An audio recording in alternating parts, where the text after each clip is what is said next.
जिस दिन नदी ने बात की।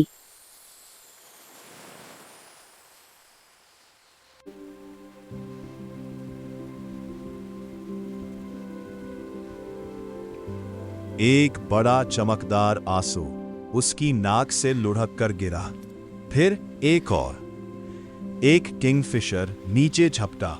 उसके पंख धूप में नीले तीर की तरह चमक रहे थे और एक हरी छिपकली सरकती हुई नदी के किनारे आकर धूप सेंकने लगी। अरे अरे, क्या बात है?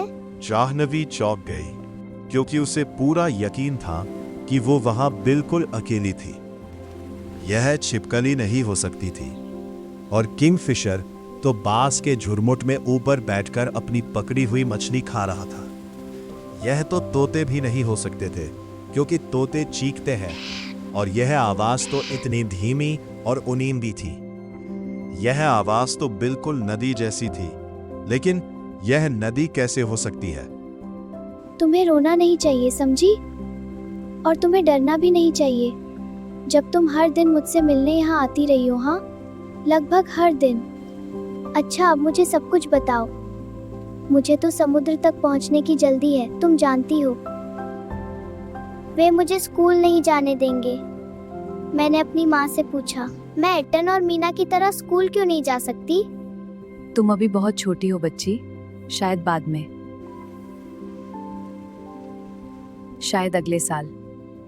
जानवी, मैं खेतों में जा रही हूँ, तब तक अपने छोटे भाई का ध्यान रखना।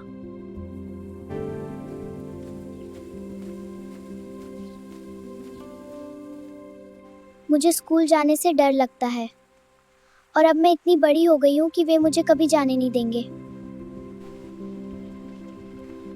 लेकिन मैं जाना चाहती हूँ। मैं एट्टन और मीना की तरह पढ़ना सीखना चाहती हूँ। मैं जानना चाहती हूँ कि पीले फूलों में मकड़ियाँ पीली क्यों होती हैं? बांस के पेड़ क्यों सरसराते हैं? चांद हमेशा पहाड़ों के पीछे से ही क्यों निकलता है, कभी दूसरी तरफ से क्यों नहीं? खेत के पानी में छोटी मछलियाँ मेढक कैसे बन जाती हैं? क्यों? बस तुम मुझे सांस फूलने पर मजबूर कर देती हो। इतने सारे क्यों? मैं तुम्हें बता सकती हूँ कि चांद कहाँ जाता है। वह समुद्र की ओर नीचे उतरता है। मैंने देखा है, वह हमेशा एक ही रास्ता लेता है, पहाड़ों के ऊपर से और फिर नीचे समुद्र तक, बिल्कुल मेरी तरह। क्या तुम्हें पता है, अब तो छोटा रामू भी स्कूल जाता है। अफसोस स्कूल समुद्र के पास नहीं है, तब तो मैं तुम्हें अपने साथ ले जा सकती थी। लेकिन मुझे लगता है कि मैं सच में ऐसा नहीं कर पाऊंगी। तुम्हारे पैर भीग जाएंगे और यह तो बिल्कुल ठीक नहीं होगा। मुझे डर है कि तुम्हें सिर्फ एक ही काम करना होगा। क्या मैं कुछ कर सकती हूँ? खैर, ये तुम्हारे ऊपर है। मुझे तो लगता है कि छोटी लड़कियां भी उतना ही कर सकती हैं। जितना छोटे लड़के, वे भी उतनी ही तेज तैरती हैं। तुम किसी सुबह चुपचाप वहां चली जाना, स्कूल में बैठना और सुनना कि क्या हो रहा है। शायद अध्यापिका तुम्हें रहने दे। मैं नहीं कर सकती। हो, मुझे डरा देंगे। हो, मुझे भगा देंगे। तुम डरी हुई? जब तुम्हें हरी छिपकली से भी डर नहीं लगता, या बांस के झुरमुट में सांप से, या उस पुल से गुजरती बड़ी बड़ी ट्रेनों से। ट्रेनें बहुत शोर करती हैं। मुझे तो जहाज ज्यादा पसंद है। जहाज क्या होते हैं? बड़ी बड़ी नावें, इतनी बड़ी कि वे सैकड़ों लोगों को ले जा सकती हैं, और वे समुद्र में चलती हैं, अपनी रोशनी के साथ जो सारी रात चमकती रहती है।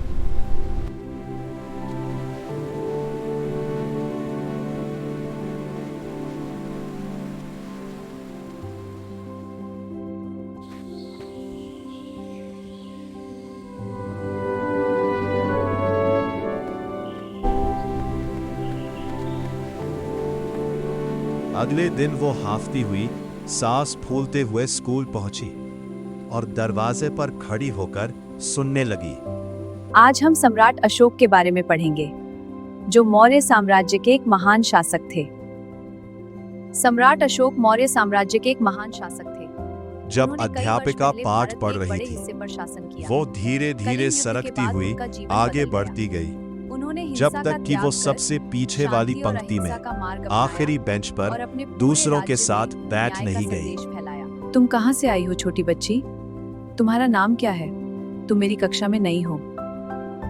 यह अप्पू की बहन है। इसका नाम जाह्नवी है। अगर तुम सच में मेरे स्कूल में आना चाहती हो जाह्नवी, तो हम इस बारे में तुम्हारे पिता से बात करेंगे। तुम चिंता मत करो, हम कोई ना कोई रास्ता ढूंढ लेंगे। उस शाम अध्यापिका जाह्नवी के घर गई और उसके पिता से बहुत ही धीरे और प्यार से बात की। आप चिंता मत कीजिए, वह पढ़ना चाहती है। वह बहुत होशियार बच्ची है। अगर आप अनुमति देंगे तो वह अच्छी तरह पढ़ सकती है। लड़कियों को जितना वे चाहें उतना पढ़ना चाहिए। जब मैं तुम्हारी उम्र की थी मैं भी स्कूल जाना चाहती थी, लेकिन तुम्हारी नानी ने नहीं कह दिया था। और अब मुझे खुशी है कि अध्यापिका तुम्हारे पिता से बात करने आई। माँ, जब मैं बड़ी हो जाऊंगी तो मैं एक अध्यापिका बनूंगी और मैं हमारे गांव में घर घर जाकर सभी छोटी लड़कियों से कहूंगी कि वे मेरे स्कूल आएं और मैं उन्हें वह सब सिखाऊंगी जो मैं सीखने वाली हूँ। जब तुम स्कूल जाओगी तो मुझे तुम्हारी बहुत याद आएगी। मुझे भी आपकी बहुत याद आएगी माँ।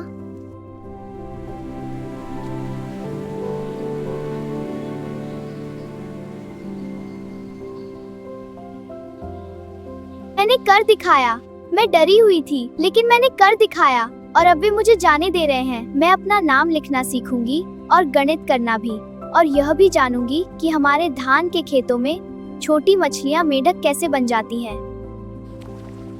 फिर आना छोटी बच्ची, मैं तुम्हें उन जहाजों के बारे में सब कुछ बताऊंगी जो समुद्र में चलते हैं। और उसी दिन से जाह्नवी की दुनिया बदलने लगी। नदी तो बहती ही रही और उसके साथ साथ जाह्नवी के सपने भी बहते रहे।